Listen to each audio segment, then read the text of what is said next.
चलिए आज का हमारा टॉपिक है कि क्रिस्टलीय ठोस और क्रिस्टल संरचनाएं क्या होती है, ठीक है ना। क्रिस्टलीय ठोस और क्रिस्टल संरचनाएं, ठीक है। लास्ट क्लास में हम लोगों ने क्या क्या पढ़ा था। सबसे पहले हमने देखा ठोस किसे कहा जाता है, ठीक है। ठोस के क्या गुण होते हैं, क्या प्रॉपर्टीज होती हैं, वो पढ़ी। इसके बाद इनका वर्गीकरण किया, ठोसों के प्रकार बताए, 4 प्रकार बताए। आयनिक ठोस बताए, सहसंयोजक ठोस बताए, आणविक ठोस बताए, धात्विक ठोस बताए, ठीक है। 4 प्रकार बताने के बाद अब उसके बाद हमने देखा क्रिस्टल और अक्रिस्टलीय भी होते हैं। ऐसे ठोस जिनके अंदर निश्चित पैटर्न होता है क्रिस्टलीय ठोस कहलाते हैं, और जिनमें निश्चित पैटर्न नहीं होता है वो अक्रिस्टलीय कहलाते हैं, ठीक है। तो हमारे कोर्स के अंदर कौन सा है, क्रिस्टलीय ठोस है, जिसको हमें पढ़ना है, ठीक है ना। क्रिस्टलीय ठोस थोड़ा ध्यान से समझिएगा इसको, ठीक है। अभी अक्रिस्टलीय की बात नहीं हो रही, पहले किसकी बात हो रही, क्रिस्टलीय की बात हो रही, जिनके अंदर निश्चित पैटर्न होता है, ठीक है। जिनका बॉइलिंग पॉइंट, इनका आयतन, इनका घनत्व लगभग सब क्या होता है, निश्चित होता है, दीर्घ पराशरी होता है, ठीक है ना।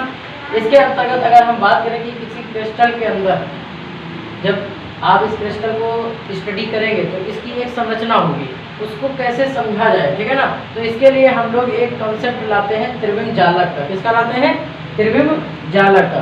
पहले ये जानेंगे क्या होता है, ठीक है ना। किसी क्रिस्टल ठोस, जो क्रिस्टलीय ठोस है, उसमें घटक कणों की जो त्रिविम व्यवस्था है, जो पूरा अरेंजमेंट कैसे है, अब वो कहाँ पे आए हैं, ठीक है, उनकी जो संरचना है उसी को हम लोग क्या कहते हैं, क्रिस्टल जालक कहते हैं। जैसे देखिए हम एक चित्र से आपको समझाने की कोशिश करते हैं। ये रहा आपका एक क्रिस्टलीय ठोस, ठीक है। ये है आपका एक क्रिस्टलीय ठोस, ठीक है।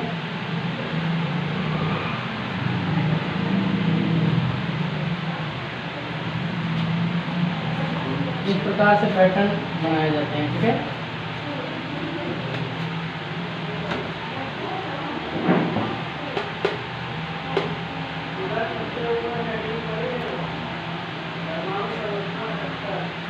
ठीक है, अब यहाँ से इसको और एक बीच से वो दे देते हैं, ये बना दिया, ये बना दिया, ये बना दिया, इसको यहाँ से देखते हैं, ऐसे एक पार्ट हो गया, ठीक है। इसी तरीके से दूसरा ले लेते हैं, यहाँ से बना दिया, यहाँ पे बना दिया, यहाँ पे ले लिया। तो ये जो आपको जालक जैसा प्राप्त हो रहा है, यही क्रिस्टल जालक कहलाता है। ये क्या कहलाता है, क्रिस्टल जालक। किसी भी क्रिस्टलीय ठोस को स्टडी करने के लिए उसको हम लोग एक संरचना में मानते हैं, ठीक है ना। वो संरचना क्या कहलाती है, क्रिस्टल जालक कहलाती है। जैसे बिंदुओं का पुनरावर्ती समेत, बिंदु मतलब देखो एक ये बिंदु आया, यहाँ पे कोने मिले, यहाँ पे ये भुजाएं मिली, यहाँ पे ये भुजाएं मिली, यहाँ पे ये भुजाएं मिली, यहाँ पे ये भुजाएं मिली, तो मिल रही ना। तो ये सब जहाँ पे ये आके आपस में एक दूसरे से मिल रहे हैं, ये जो बिंदुएं हमने बनाई है इस प्रकार से सारी जालक बिंदु बोलते हैं इनको। क्या बोलते हैं इनको, जालक बिंदु बोला जाता है, ठीक है। इनके बार बार रिपीटेशन से पहले रखा, फिर अगला रखा, फिर अगला रखा, तो ऐसे ये पूरा पैटर्न बनता हुआ चला जा रहा है, ठीक है ना।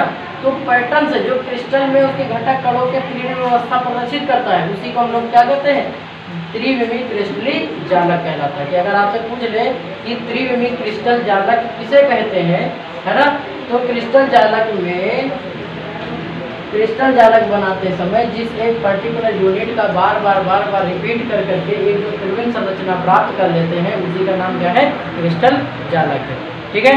अब इनके अंदर आते क्या है, जालक बिंदु आते हैं। ये क्या चीज़ है, जालक बिंदु है, ठीक है ना। जहाँ पे पदार्थ आएगा, अणु आएगा, कण आएगा, ठीक है, उस चीज को हम लोग क्या कहते हैं, जालक बिंदु कहते हैं। कि ये एक जालक बिंदु है, यहाँ पे कॉन्स्टिट्यूएंट पार्टिकल आएगा इस जगह पे, ठीक है ना।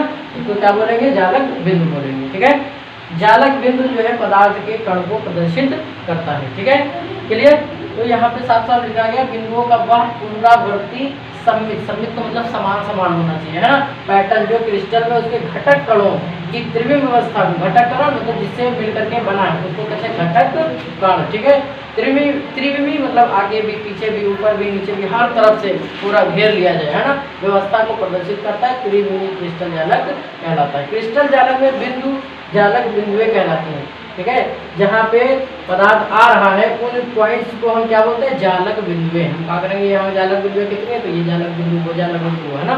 तो जहाँ पे तत्व आने वाला है उस वाले स्थान को क्या कहते हैं, जालक बिंदु कहते हैं, ठीक है ना।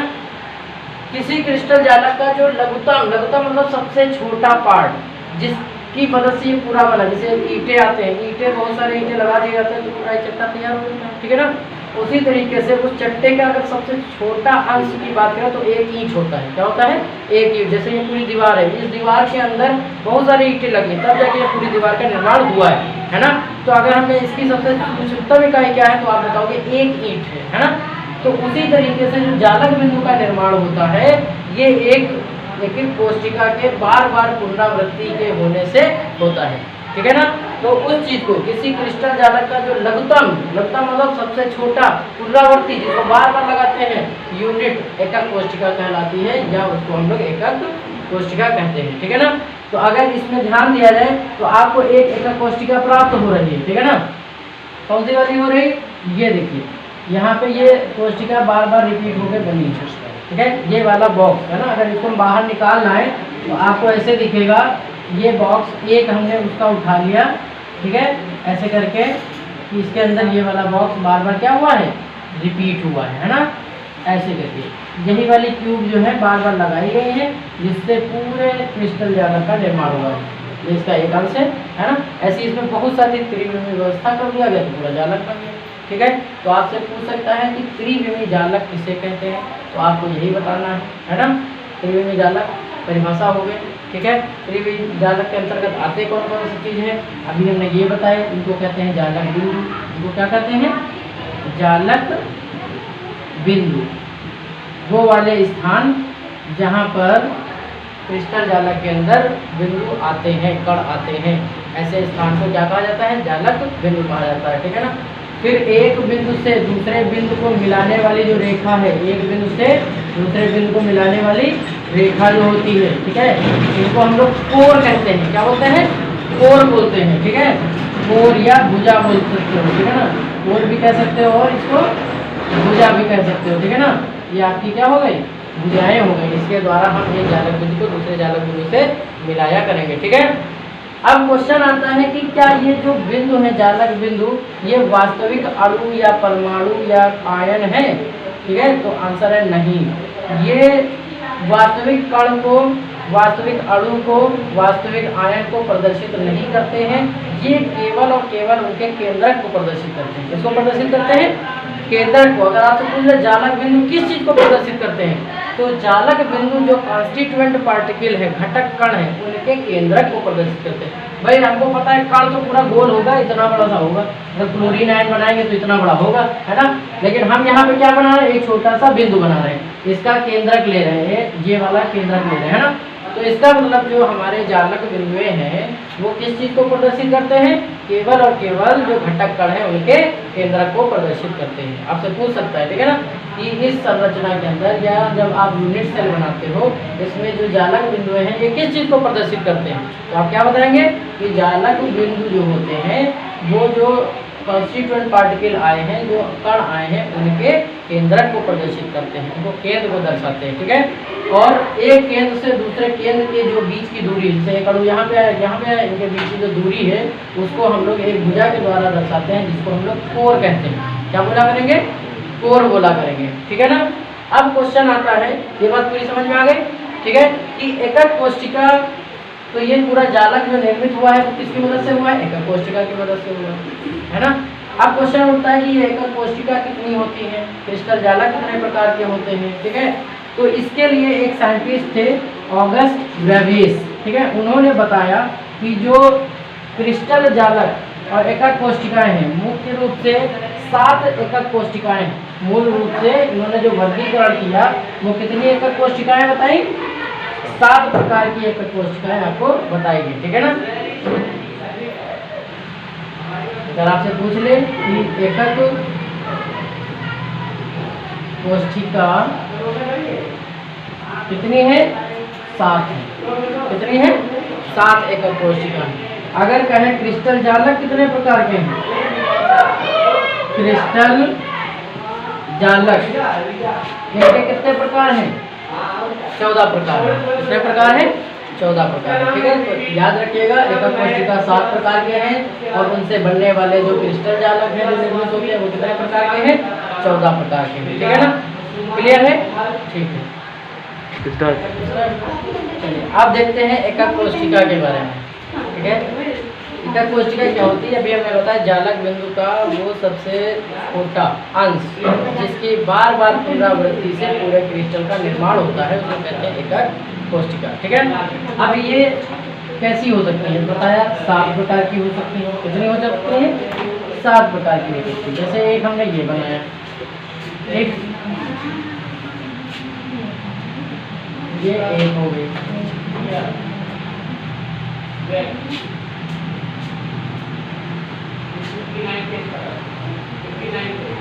इसी प्रकार से हमने एक और बना दिया,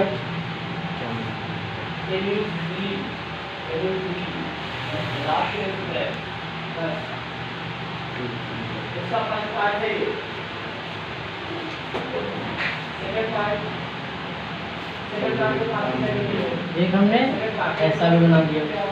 ठीक है, ये जो दो हमने एकक कोशिकाएं बनाई हैं दोनों में थोड़ा सा अंतर है।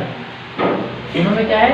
अंतर है। ठीक है, अगर यहाँ पे देखें ये एक जालक बिंदु, दूसरा जालक बिंदु, तीसरा जालक बिंदु, चौथा जालक बिंदु, पांचवा जालक बिंदु, छठा जालक बिंदु, सातवां जालक बिंदु और ये रहा 8वां जालक बिंदु। ठीक है, इसमें अगर देखा जाए एक जालक बिंदु, दूसरा जालक बिंदु, तीसरा जालक बिंदु, चौथा जालक बिंदु, पांचवा जालक बिंदु, छठा जालक बिंदु, सातवां जालक बिंदु, 8वां जालक बिंदु। तो कुल मिला के एक चीज ये निष्कर्ष निकला कि एकक कोशिका तो कई प्रकार की होती है, लेकिन उनके अंदर जो कोनों की संख्या होती है, कोनों पे आने वाले जालक बिंदुओं की जो संख्या होती है वो निश्चित होती है। कितनी? 8 होती है। तो एक पॉइंट यहाँ से आया। ठीक है ना, कि सभी क्रिस्टलों के एकक सेल में ये समानता होती है कि सभी 8 कोने होते हैं और कोनों पे कौन आते हैं? जालक बिंदु आते हैं। ठीक है, तो इन्हीं को ये जितने आए हैं ये सब ये सब क्या है? जालक बिंदु। तो क्या बोलेंगे हम लोग? जालक बिंदु बोला जाएगा। ठीक है ना, क्लियर है? अब इसको प्रदर्शित करने के लिए हम लोग कुछ भुजाएं हैं भाई, ये त्रिविमी संरचना है। कैसी संरचना है? त्रिविमी संरचना है। जैसे 3 विमाएं होगी, लंबाई भी होगी, चौड़ाई भी होगी और ऊंचाई भी होगी। ठीक है ना, मान लेते हैं ये हमारी चौड़ाई हो गई, विड्थ हो गई, है ना, ये हमारी लंबाई हो गई, ए हो गई, ये हमारी ऊंचाई हो गई, एच हो गई। आई बात समझ में कि नहीं? तो लंबाई, चौड़ाई और ऊंचाई, इसमें देखें भले ये सारी भुजाएं बराबर हैं, लंबाई भी, चौड़ाई भी और ऊंचाई भी, तीनों क्या हो गई? बराबर ही हो गई, सब ए हो गई। बात समझ रहे कि नहीं? ए बराबर बी बराबर सी, एक ही जैसी हो गई। तो उसको घन बोलने लगते हैं। जिसमें सारी भुजाएं अलग अलग होती हैं उसको घनाभ बोलने लगते हैं, है ना। और इनके बीच अब ए बी और जो एच है या ए बी सी ले लो इसको, जो आपस में कोण बनाते हैं। ठीक है ना, इनको भी हम लोग अल्फा, बीटा और गामा लेते हैं। क्या लेते हैं? ये मान लो अल्फा कोण हो गया, ये मान लो बीटा कोण हो गया, ये वाला आपका क्या हो गया? गामा कोण हो गया। ठीक है, तो एक एकक कोशिका के अंतर्गत 8 कोने होते हैं और उनके अंदर जो भुजाएं होती हैं ए बी सी, 3 भुजाएं होती हैं, त्रिविमी संरचना होती है, जिनके द्वारा अल्फा, बीटा और गामा कोण बनाए जाते हैं। और इसी से निर्धारित होता है कि जो एकक कोशिका है उसकी संरचना कैसी होगी। ठीक है, मूल रूप से कितनी संरचनाएं होती है? 7 संरचनाएं होती है। कितनी संरचनाएं? 7 संरचनाएं। और उन 7 संरचनाओं से आप कितने क्रिस्टल जालक बना सकते हो? 14 क्रिस्टल जालक बना सकते हो। ठीक है, तो अगला पॉइंट क्या था कि एकक सेल के जो ए बी व सी होते हैं उनको हम लोग कोर कहते हैं। इनके द्वारा अल्फा, बीटा और गामा कोण बनाए जाते हैं। ठीक है, एक क्वेश्चन और आता है कि एकक कोशिका के पास फलक कितने होते हैं? इस चीज को फलक कहते हैं, है ना। जैसे एक दीवार होती है, दीवार को फलक कहते हैं। एक दीवार एक फलक हो गई, छत एक फलक हो गई, दूसरी दीवार अलग फलक हो गई। तो आप इसमें सोच के देखिए कितने फलक होंगे? 6 फलक होंगे। कितने फलक होते हैं? 6। इंपॉर्टेंट पॉइंट है, जो एकक कोशिका होती है, यूनिट सेल जो होती है, ठीक है, यूनिट सेल, इसके पास कितने फलक होते हैं? फलक, ठीक है, कितने होते हैं? 6 फलक होते हैं। ठीक है, 6 सरफेस होते हैं।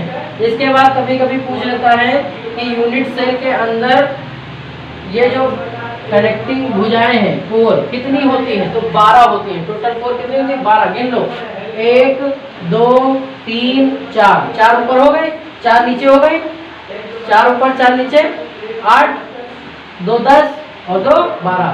तो कोर कितनी होती है? अगर आपसे पूछ ले कोर की संख्या कितनी होती है, तो 1 के अंतर्गत 12 कोर होती है। कितनी होती है? 12। और ये कितने होते हैं? 6 फलक होते हैं। ठीक है, चाहे जैसी संरचना हो, चाहे घनाभ के आकार की हो, चाहे घन के आकार की हो, कोनों की संख्या कितनी होगी? 8 होगी। कोनों की संख्या कितनी होगी? 8 होगी। अगर फलक पूछे कितने होंगे तो 6 होंगे। अगर भुजाएं पूछे कितनी होंगी? 12 कोर होंगी। ठीक है, तो ये पूरी डिटेल किसके बारे में थी? एकक कोशिका के बारे में थी, क्योंकि इसी एकक कोशिका को हम आगे बढ़ाएंगे। अब इसी के आधार पर हम लोग पढ़ाई करेंगे। ठीक है ना। हमारे कोर्स के अंतर्गत जो 7 एकक कोशिका दी गई उनमें से केवल एक के बारे में पढ़ना है, घन वाले के बारे में पढ़ना है। ठीक है ना। लेकिन आपके एग्जाम में टेबल में से जो एक टेबल बनती है ना, ABC बराबर है तो उसको घन कहते हैं, और सबके बीच 90 डिग्री कोण अल्फा बीटा 90, तो उसको घन कहेंगे। तो ऐसे नाम लिखने के लिए आ जाता है कि पहचान के बताओ कि इसका नाम क्या होगा। तो सातों को आपको पता होना चाहिए उनकी कॉन्फ़िगरेशन क्या होता है। ठीक है, उनको कैसे बनाया जाता है और उनका नाम क्या है। ठीक है, एक बहुविकल्पी यहाँ से बन सकता है, आपका एग्जाम में आपसे पूछ लिया जाता है। ठीक है, इतनी बात क्लियर है इसमें? ठीक है, तो अब हम लोग चलेंगे कि एकक कोशिका का यूज करेंगे कैसे सॉलिड के अंदर, इसका प्रयोग किया क्या कैसे जाता है ना, इसका क्या महत्व है, इसका कैसे इस्तेमाल करेंगे हम लोग आगे। ठीक है, अब हम देखेंगे कि घन क्रिस्टल निकाय जो है, ठीक है, निकाय, घन क्रिस्टल निकाय कितने प्रकार के होते हैं। देखिए हमारे कोर्स में है घन। ठीक है, तो घन को भी जब हम सॉलिड के अंदर पुट करते हैं तो उससे निर्मित होने वाली जो संरचनाएं हैं वो 3 प्रकार की प्राप्त होती हैं। कितने प्रकार की? 3 प्रकार की। एक होती है सरल घन में, सरल घन रख के हमें क्रिस्टल संरचना प्राप्त हो जाती है। एक में हमें काय केंद्रित घन प्राप्त होता है और एक हमें फलक केंद्रित घन प्राप्त होता है। अब इनके बारे में हम जानेंगे कैसे क्या। अगर मान लीजिए पोलिडियम है या ठोस ऑक्सीजन है, ये जब ठोस में निर्मित होती है, इसका जब क्रिस्टल बनता है तो इसमें सरल घन पाया जाता है। सरल घन का मतलब समझिए, ये रहा आपका घन, ये बना दिया मैंने इसका घन। घन के पास कितने कोने हमें बनाने चाहिए? 8 कोने बनाने चाहिए। कितने कोने होने चाहिए? घन के पास होते हैं 8 कोने। ठीक है, ये 8 कोनों को मैंने मिला दिया। ठीक, और इसको हम जब सॉलिड में कल्पना करेंगे, क्रिस्टल के अंदर जब इसको अज्यूम करेंगे, तो जो पार्टिकल थे, जो कण थे, ठीक है, वो इसके कोनों पे आते हैं। कहाँ पे आते हैं? कोनों पे आते हैं, इस जगह पे, इस जगह पे। ठीक है, कोनों कोनों पे हमें बिंदु, जालक बिंदु प्राप्त होते हैं, यहाँ पे इसके कण आएंगे। ठीक है, तो ऐसी संरचना जिसमें अणुओं की संख्या कहाँ पे प्राप्त हो? केवल कोनों पे प्राप्त हो, तो उसको हम कहते हैं सरल घन। इसके उदाहरण कौन है? पोलिडियम है, ठोस ऑक्सीजन है। ठीक है, शॉर्ट फॉर्म में इसको हम लोग SCC बोलते हैं, simple cubic unit cell. Simple cubic unit cell, SCC भी बोला जाता है शॉर्ट फॉर्म में, अगर इनमें अणुओं की संख्या कहा जाए। ठीक है ना, तो ये हो गया आपका शॉर्ट फॉर्म में नाम, ये भी याद रखिएगा, इंपॉर्टेंट है। अणु कहाँ आते हैं? अणु या परमाणु जो भी है कहाँ आते हैं? केवल कोनों पर। कहाँ आते हैं? केवल कोनों पर। और हमें पता है अगर हम कहें अणुओं की संख्या कितनी हो जाएगी, अणुओं की संख्या को Z से लिखा जाता है। किससे लिखा जाता है? Z से। तो पूरे क्यूब के अंदर 8 कोने होते हैं। कितने कोने होते हैं?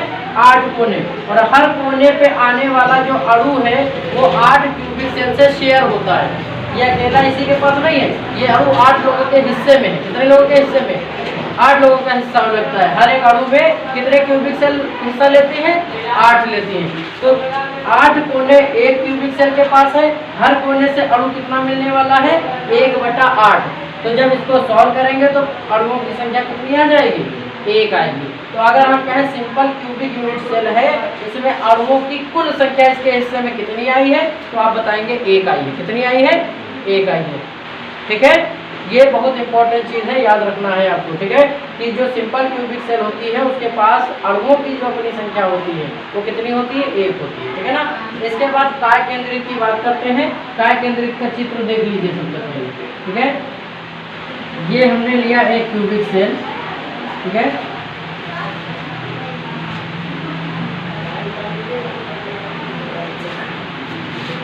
और ये इसको बनाएंगे, ठीक है। सर्वप्रथम तो कोने पे अणु आ जाएंगे, सारे अणु कहाँ पे आएंगे, इसके कोनों पे आएंगे, ठीक है। कोने पे आने के बाद काय का मतलब होता है बीच में, काय का मतलब क्या होता है, बीच में। जैसे इस ट्यूब के अंदर इसके पेट में एक अणु यहाँ पे भी आ जाए, एक अणु कहाँ जाए, अंदर आ जाए, ठीक है ना। तो इसको बोलेंगे काय केंद्रित, बॉडी सेंटर, बॉडी का जो सेंटर है वहाँ पे भी एक अणु उपस्थित हो।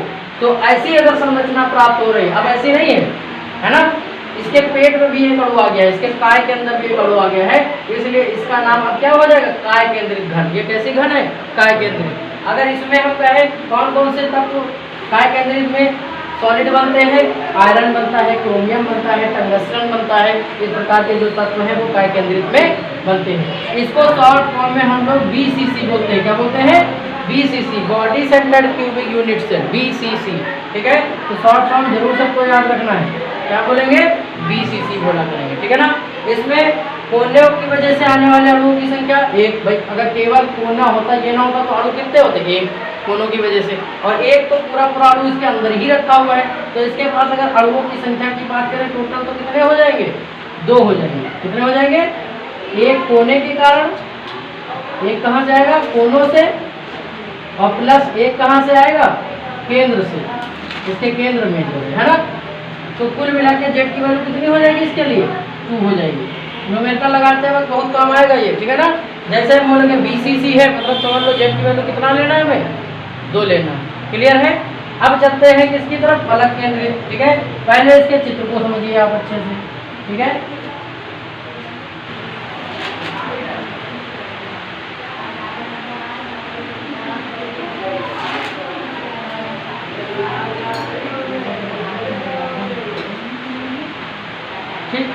कोने पे तो डन है सबके, सबसे पहले अणु कहाँ पे व्यवस्थित होते हैं, कोनों पे ही व्यवस्थित होते हैं, ये कर दिया कोनों पे व्यवस्थित। अब कह रहा है फलक पे आएंगे, कहाँ आएंगे, फलक पे।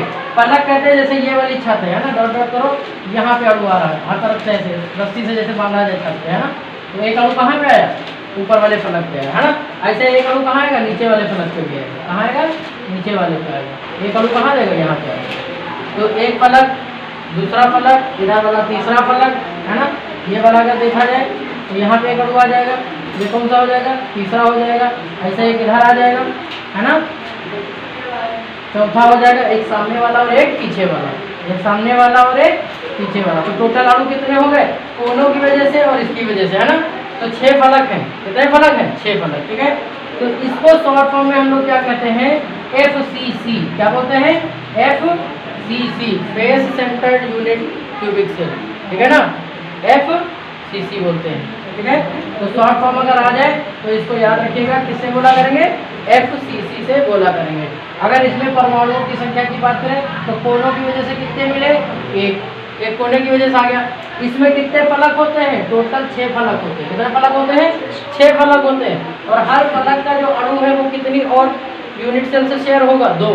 भाई जैसे ये दीवार है, इस दीवार के आधार पे पीछे एक कमरा हो सकता है, या इधर हो सकता है, इस दीवार पे एक पीछे हो सकता है और एक इधर। तो यहाँ पे अगर एक हम वो लगा दें, खिड़की लगा दें, तो वो खिड़की वो वाला कहेगा हमारी है, ये कहेगा हमारी है। तो ये किनके बीच शेयर हो रही, केवल 2 के बीच, समझ रहे हैं कि नहीं। तो टोटल फलक कितने होते हैं, 6। और हर एक फलक पे आने वाला अणु कितने लोगों में शेयर होता है, 2 लोगों में। तो क्या कर देंगे, 1/2। तो आंसर क्या निकल के आएगा, 2 × 2 2 × 6, 3 और 1 4। तो अणुओं की संख्या कितनी हो जाएगी, 4। तो जब भी आपका जो है फलक केंद्रित आ जाए, FCC आ जाए, तो अणुओं की संख्या उस समय कितना लेना है, आपको 4 लेना है। बात समझ गए कि नहीं। मोस्ट इंपॉर्टेंट है, इस पे न्यूमेरिकल आएंगे, इसी पे फंसते हैं, या तो इस पे न्यूमेरिकल आता है या तो इस पे न्यूमेरिकल आता है, ठीक है ना। और आपको ये तत्व भी पता होना चाहिए, कभी कभी नहीं बताएगा, सिर्फ इतना ही कहेगा कि कॉपर है जो क्रिस्टलीकृत हो रहा है, इसके लिए घनत्व का गणना करो, घनत्व देगा, ठीक है। और जबकि इसकी लंबाई, कोर की लंबाई दे देगा कि जो है 100 माइक्रो सेंटीमीटर है, ऐसे करके दे देगा, माइक्रोमीटर है इसका, ठीक है। तो ये लेंथ केवल देगा। तो आपको पता होना चाहिए कॉपर किसमें बनता है, फलक केंद्रित में जमता है, ठीक है। अगर आपका क्रोमियम है तो क्रोमियम किसमें जमता है, बॉडी सेंटर में। अगर आपसे कह रहा पोलिडियम है तो वो किसमें जमता है, सिंपल में, ठीक है ना। तो उसके लिए जेड की वैल्यू 1 लेंगे, इसके लिए जेड की वैल्यू 2 लेंगे, इसके लिए जेड की वैल्यू 4 लेंगे, ठीक है। ये आपको याद करना पड़ेगा, ठीक है।